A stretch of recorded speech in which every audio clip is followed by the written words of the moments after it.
My, your luck, Mr. Bond. James Bond.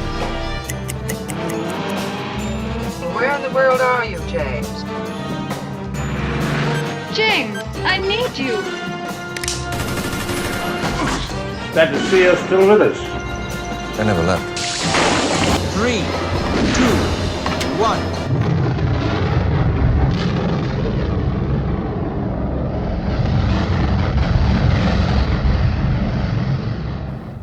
For 59 years, the James Bond series has been a consistent island of entertainment for movie audiences to visit.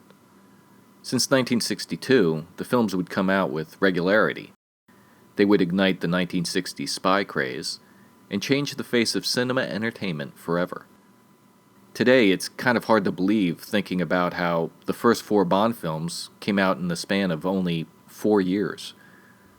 The duration between the films would inevitably grow further apart as time went on, but it would be the gap between 1989's License to Kill and GoldenEye 1995 that would be the record dry spell in the series.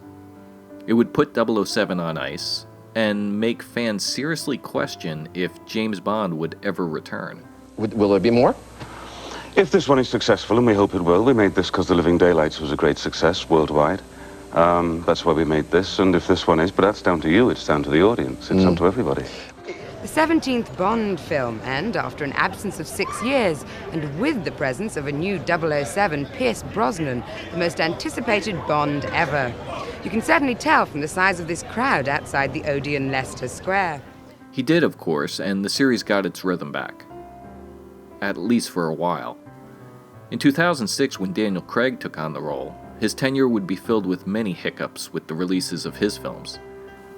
In October 2019, when he technically became the longest-serving James Bond for almost exactly 14 years, he had only made 4 James Bond films. Quite a difference from when Sean Connery churned out his classic foursome of films in 4 years.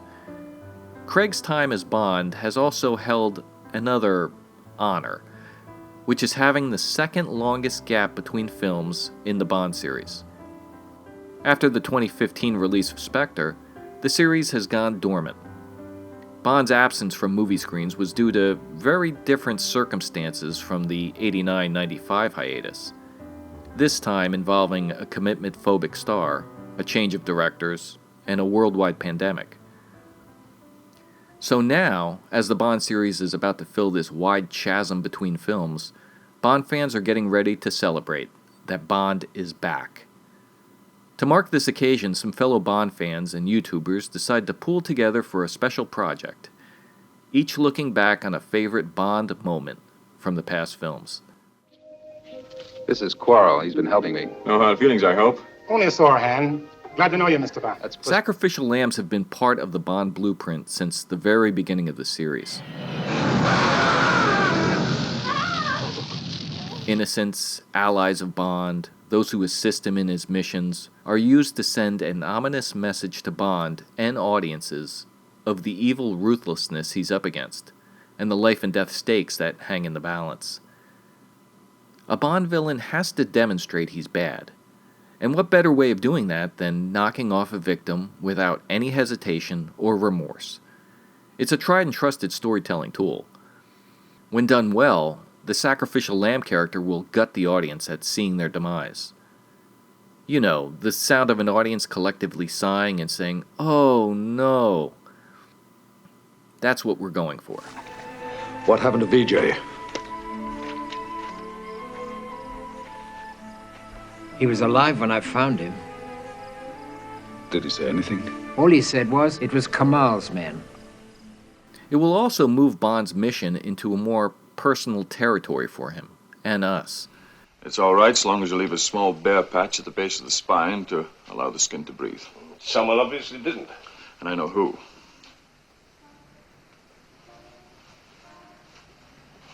This isn't a personal vendetta, 007.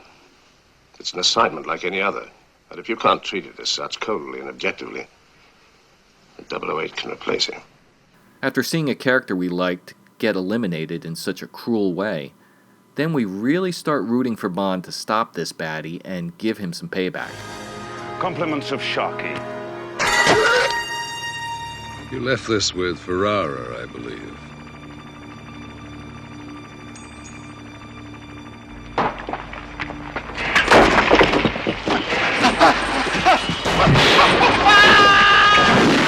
Stealing nuclear warheads and trying to start World War III is one thing, but you just killed James Bond's friend.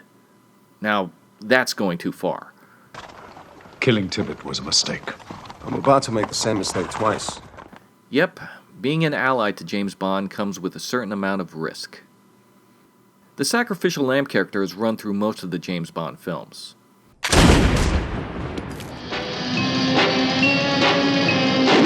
1979 sci-fi action extravaganza Moonraker often gets pegged as one of the silliest James Bond adventures. From Earth to the most spectacular adventure in space, Moonraker.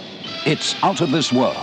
Laser gun battles, tricked out gondolas, double-taking pigeons, billboard signed sight gags, disappearing braces, and zero-gravity sex has given Moonraker the reputation as being the most outlandish, fantastical Bond film.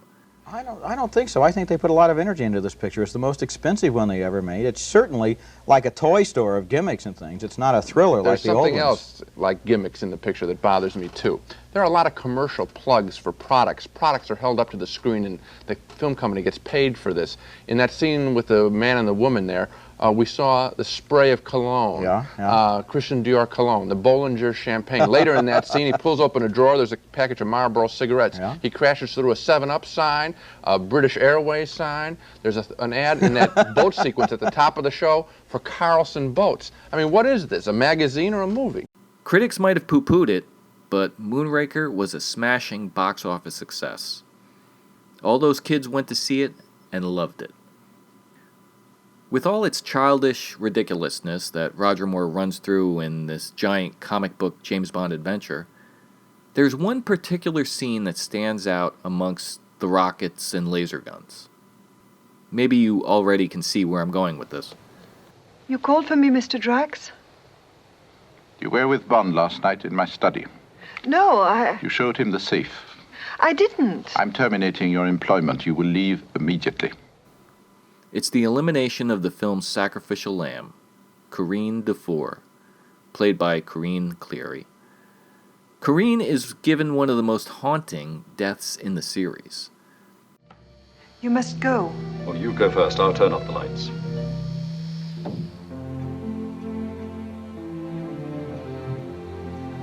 Thank you.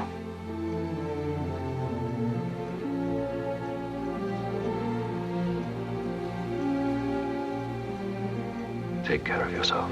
And you?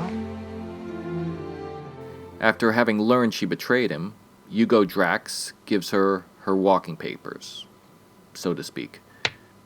With a snap of his fingers, Drax orders henchman Chang to release his prized pair of Beaucerons on poor Corinne.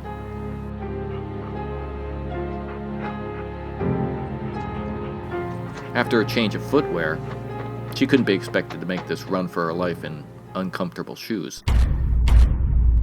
She makes a desperate attempt to outrun the inevitable. The woods look so beautiful with shafts of light peeking through the treetops. Corinne doesn't do any screaming or crying for help.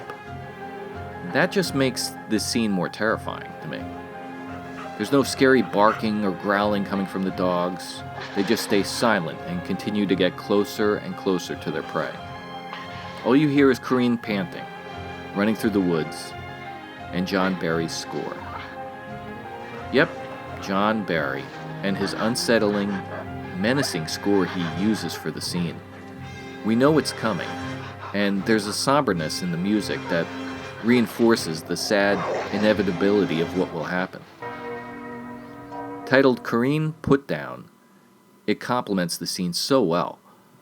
It's one of the most disturbing Sacrificial Lamb scenes in the series, which I find ironic since it's so simple in comparison to so many other deaths in Bond films. She didn't suddenly fall into a tank of piranha or sharks. You don't really see any graphic violence in the scene, or the aftermath of Corinne's death. It's just how it's so beautifully executed, with the cinematography, the music. Poor, beautiful Corinne looking terrified. The scene is such a contrast to the campy, light fun in the rest of Moonraker. It could easily have fit into one of the more darker Dalton or Craig movies. I imagine this scene really caught all those kids off guard, who were sitting watching Moonraker only expecting to see James Bond ride a rocket ship. It was one of the first Bond films I saw when I was little, and this scene has always stayed with me. One funny thing about the scene is that James Bond never learns of what became of poor Corinne. He never learns that Drax killed her. Such is the plight of the sacrificial lamb. Poor Corinne. But what an exit out of the movie she makes. Will No Time to Die have any notable sacrificial lamb scenes? That is just one of the many questions fans will finally get the answer to now that Bond is back. So before we all start rushing to speculate and guess on who's going to be the new James Bond, when's Bond 26 going to come out, who's going to be the director, what's it going to be called, are we going to get another one of those cool live reveals in Jamaica again? Let's just slow down, breathe, relax, and just enjoy getting to see James Bond back on movie screens. For now. Have fun, Bond fans. James Bond. You appear with the tedious inevitability of an unloved season.